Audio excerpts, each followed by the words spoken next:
Ayan guys, ayan, magandang gabi. Kami ay papunta na ng Bucharest ni Jacob. Pero nandito pa kami sa probinsya. Papunta kami yung bus station para pumunta ng bayan and sumakay naman ng bus papuntang Bucharest. Christmas na dito sa probinsya. Ayan guys, Jacob na. Si Jacob, sabi ni Jacob, ba't daw walang tao? Ay kami lang.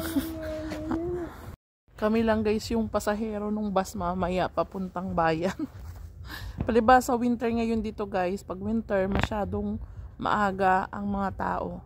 Pero kung summer yan, ano pa yan? Ito mga bar dito yan guys. So, bukas pa ang bar.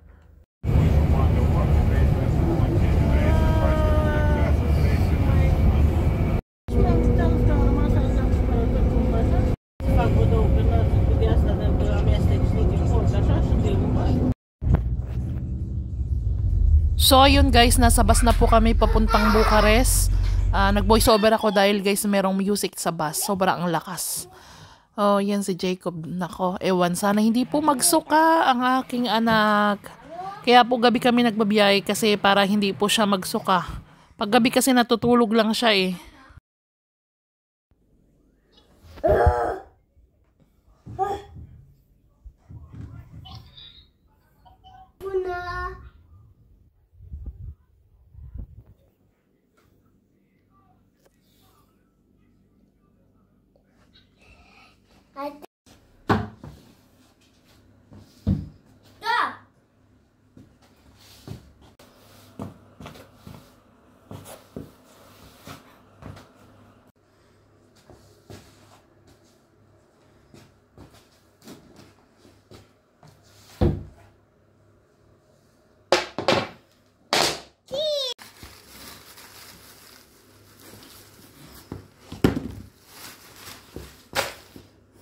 Thank you, Jacob.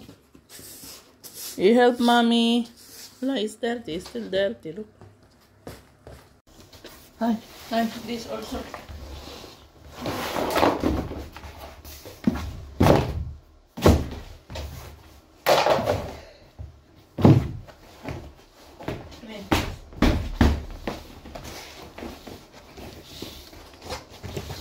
Give mommy will clean.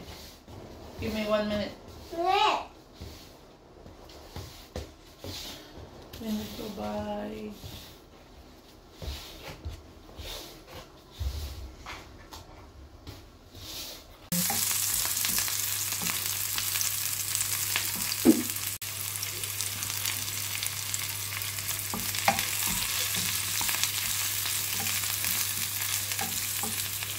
So guys, magluto kami ng sardinas na Jacob. Nagisa ako ng sardinas. Ito yung almusal namin. Kasi gutom na kami ba?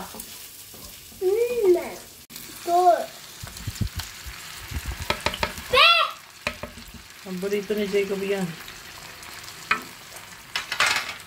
Bigyan natin ng kaunting paminta later.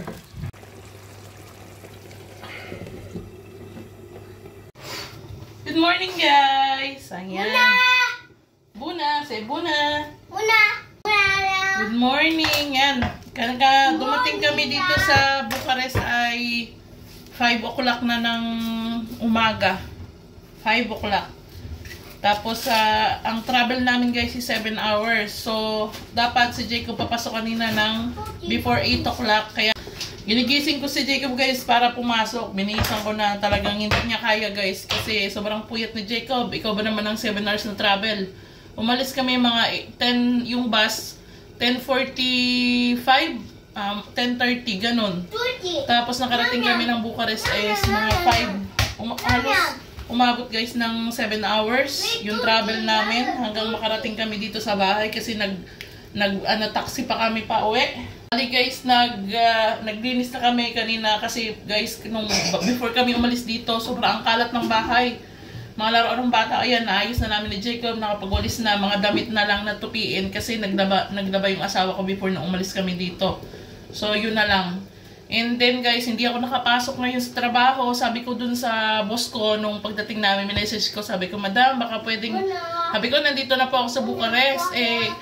gusto nyo ba akong pumasok today? Sabi ko guys, kung pwedeng pumasok na ako. Tapos sabi ni madam na tuwang-tuwa siya. Sabi niya sa akin, oo naman Rona, you can come now. Tapos kanina ng umaga guys, natulog ko muna ulit si Jacob. Kaya lang, hindi kaya ni Jacob talaga, masakit yung ulo niya. So minessage ko si madam, sabi ko, madam, baka hindi ako makapasok ngayon. Bukas na lang ako papasok. Kasi 3 times a week lang naman ako naglilinis sa bahay nila na mamlansya. So, yung Lunes, di ko na pinasukan, papasokan ko na ng Tuesday. Tapos, syempre, wala akong kita today, guys. Yun nga lang, guys. Alam mo, kagandahan talaga. Nag-message yung isang Pilipina na kung nandito na ako sa Bucharest. Tapos sabi ko, oo, nandito na ako. Tapos sabi niya kung pwedeng dalhin daw niya yung anak niya dito, papaalagaan niya. So, babysitting yun, guys. Tapos, syempre, babayaran niya ako. Yun, parang hindi rin nasayang yung araw ko, guys. Thanks God talaga. Alam mo yun, yung alam mo, hindi ka basta-basta masisiro. Alam mo, talagang tinutulungan ako talaga ni Lord. Ako nakapasok, hindi man ako nakapasok sa part-time ko ngayon. At least meron guys nakapalit ba. At least kasama ko si Jacob, papatulogin ko lang si Jacob pagkatapos ng kumain ng almusal. Mamaya lalabas ako at kailangan ko bumili ng wala na kaming sabong panglaba. May kaunti pa naman bigas. Buti may grocery pa kaming kahit kaunti dito guys. Yung pinadala sa amin ni sis na galing sa Netherlands. Yan, may nagpadala ng package sa amin. Natandaan nyo yun, yung video na yun. So, meron pa yan, yung mga sardinas. May mga pasta pa ako dito na lulutuin. Meron pa akong pagkain doon sa rep guys ng mga manok. Yan, yung nakaraan namin pinamili nung may nagpadala sa amin. So, at least meron pa kaming food dito. Yun nga lang. Kailangan ko talaga magtrabaho guys kasi bayaran ng bahay. Nakiusap lang ako talaga. So guys, grabe. Halos kasi nung pagdating namin guys dito, nag-ayos pa ako ng kama kasi yung kama walang bedsheet. Walang tinanggal ng asawa ko yun. So nag-ayos pa ako, nagpalit pa ako ng mga unan, mga punda-punda. Ayan. Tapos yan, nakapag-ayos na rin na naman. Ito guys, ito lang yung bahay namin. No? Maliit lang. Yan yung kusina. Yan yung ano ba yan? Tawag dito, salas. Maliit lang yan guys. Oh, katabi ng washing yung lamesa namin. Yung maliit na TV. Kapatong sa rep. Maliit lang ang bahay namin dito guys. Guys, kahit maliit yung bahay namin dito sa Bucharest is kampante ako dito guys kaysa dun sa probinsya. Yan, inayos namin yan ni Jacob. Si Jacob naglinis kanina, nagwalis. So ito ang higaan namin.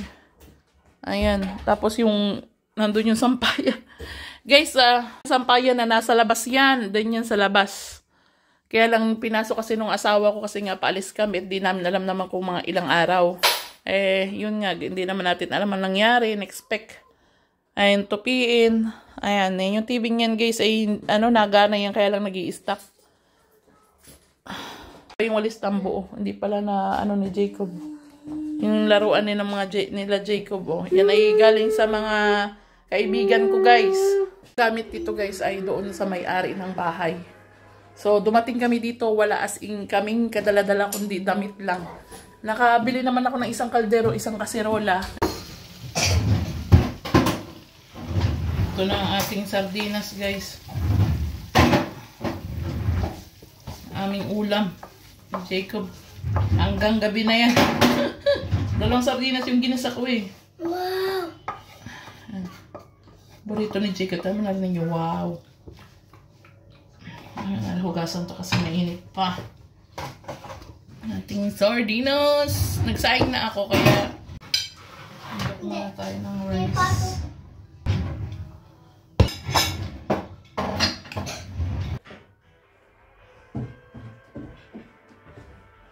Hi.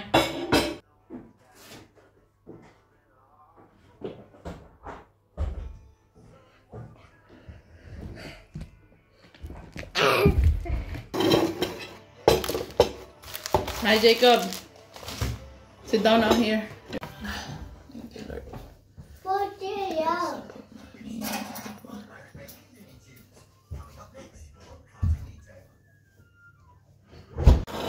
Yan guys, kain tayo.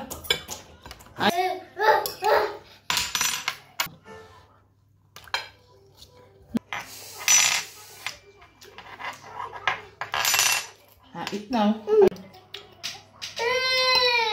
What?